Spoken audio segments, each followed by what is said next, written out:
بسم الله الرحمن الرحيم عن ابن عمر رضي الله تعالى عنهما قال ما رأيت أحدا أنجد ولا أجود ولا أشجع وأوضأ من رسول الله صلی اللہ علیہ وسلم۔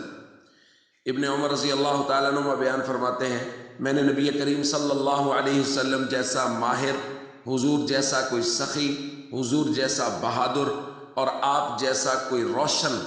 نہیں دیکھا۔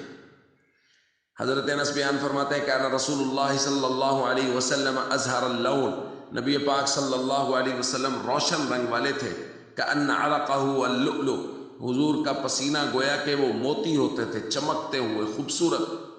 اور فرماتے ہیں وما مسست حریرۃ ولا دیباجہ الین من کفہ، میں نے کوئی ریشم کی عمدہ قسم بھی نبی پاک صلی اللہ علیہ وسلم کی ہتھیلی سے زیادہ نرم اور ملائم کبھی نہ اس کو چھوا اور نہ کبھی دیکھا۔ اور فرماتے ہیں کان رسول اللہ صلی اللہ علیہ وسلم افلج الثنیتین، نبی پاک صلی اللہ علیہ وسلم کے سامنے والے دو دانتوں کے درمیان میں کچھ خلا تھا۔ اذا تکلم رؤی کالنور یخرج من بین ثنایاہ، حضور جب بات فرماتے تھے تو نور نبی پاک صلی اللہ علیہ وسلم کے سامنے والے دو دانتوں کے درمیان سے نکلتا ہوا نظر آتا تھا۔ دوستو، ہمارے آقا حضرت محمد صلی اللہ علیہ وسلم اللہ تعالیٰ نے بے شمار خصوصیات عطا فرمائی تھی، ہمیں چاہیے حضور جیسی صفات پیدا کرنے کی کوشش کریں، سخی بنے،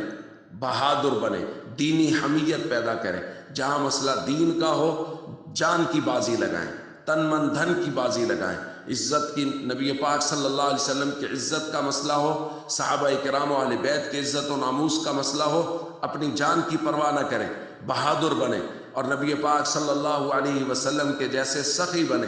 غریبوں پر، فقراء، یتامیاں، مساکین پر خرچ کریں جتنی وسعت ہے۔ کوئی ضروری نہیں ہے کہ کوئی آدمی لاکھ روپیہ، 1000 روپیہ خرچ کرے، 10 روپے کی وسعت ہے تو یہ 10 روپے خرچ کرنے والا سخی ہے۔ اس لیے ہمیں حضور جیسی صفات پیدا کرنے کی کوشش کرنی چاہیے۔ والسلام علیکم ورحمۃ اللہ وبرکاتہ۔